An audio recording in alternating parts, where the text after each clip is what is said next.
Plastics are among the worst polluters to all ecosystems, and microplastics are particularly concerning. They are from 5 millimeters down to microscopic levels and can be harmful to all life. Contamination of nature often happens during transport by land and sea of plastic pellets that are used to make larger products. At eu-decoded, we explain new regulation to reduce this pollution. Microplastics contaminate soil, which can harm agriculture. Spillage into waterways and the sea leads to ingestion by animals, including fish, which are then in turn eaten by humans. Pollution on beaches also negatively affects tourism. Recent shipping spills have occurred in northwest Spain, Galicia, and in the North Sea, affecting the Netherlands. Inadvertent consumption of microplastics can pose health issues such as lower fertility and cancer, according to some scientific studies. Let's hear to what extent Europeans are aware and concerned about microplastic risks. Je pense que l'Union européenne pourrait décider d'user de moins de plastique, aussi bien dans l'industrie, aussi bien dans notre consommation au quotidien, ou même essayer de sensibiliser davantage les différentes personnes habitant dans les pays de l'Union européenne.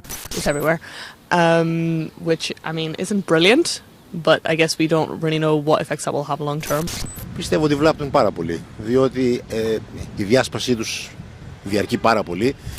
Έχω ακούσει ότι πλέον μπορούν μέχρι και να διαπεράσουν ένα φλοιό που έχουμε στον εγκέφαλο, οπότε μπαίνουν μέσα στην κυκλοφορία του αίματος μας, έχουν επιπτώσεις ακόμα και στην αναπαραγωγική υγεία. Euronews reporter Grégoire Laurie has been following this dossier. So what will be the new obligations for the companies that store plastic pellets and for those that transport them? The big companies that handle above 1,500 tons a year will have to get a certification by a third independent party.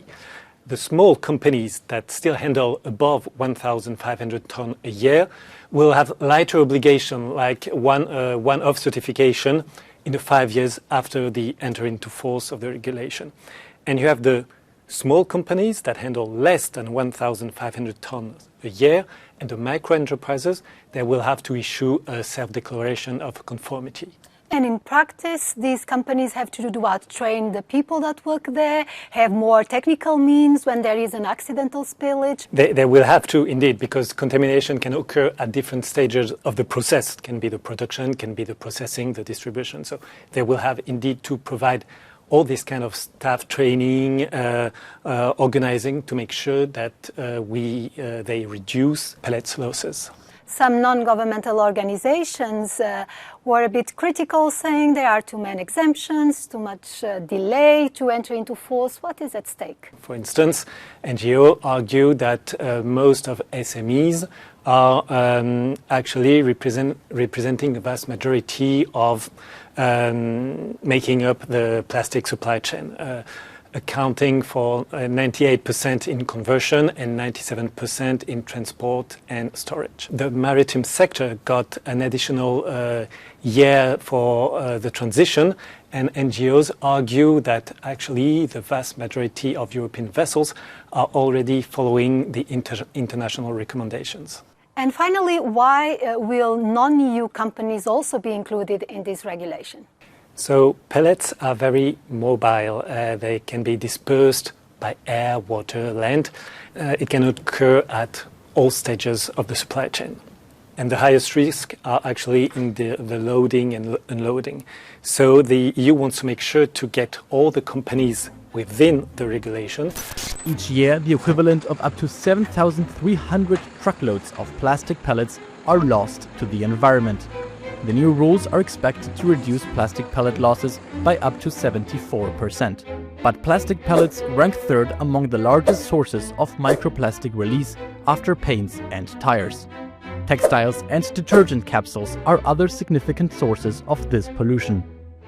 Let's talk more about this topic with one of the shadow rapporteurs for this regulation in the European Parliament, Spanish socialist César Luena.